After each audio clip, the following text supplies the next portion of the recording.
بیرون ملک رہتے ہیں اور وہاں قربانی کی قیمتیں بہت زیادہ ہیں، تو کیا ہم اپنی قربانی پاکستان کے اندر کر سکتے ہیں یا نہیں کر سکتے؟ اس میں تھوڑی سی تفصیل ہے۔ سب سے زیادہ اہم اس میں یہ بات ہے کہ آپ یہ دیکھیں کہ جو شخص بیرون ملک ہے، جس کی قربانی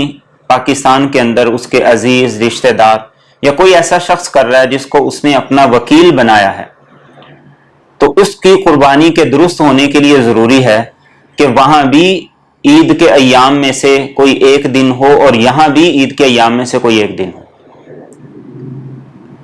اگر کسی شخص نے پاکستان میں کسی کو وکیل بنایا ہے اور وہاں پر قربانی کے دن ختم ہو گئے ہیں، جبکہ پاکستان کے اندر قربانی کے دن چل رہے ہیں، اس لیے کہ چاند کی تاریخیں ملکوں میں آگے پیچھے ہوتی ہیں، تو پھر اس کی قربانی درست نہیں ہوگی۔ اس لیے اگر کوئی ایسا شخص جو پاکستان میں قربانی کرنا چاہتا ہے، اس کی سب سے بہترین صورت یہ ہے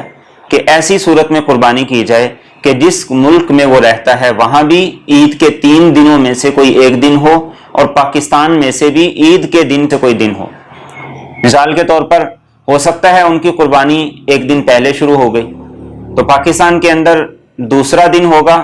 تو ان کا تیسرا ہوگا، پاکستان کے اندر پہلا دن ہوگا ان کا دوسرا دن ہوگا، تو اس دن قربانی کریں جس دن دونوں ممالک کے اندر عید کا دن ہے، تو قربانی درست ہوگی۔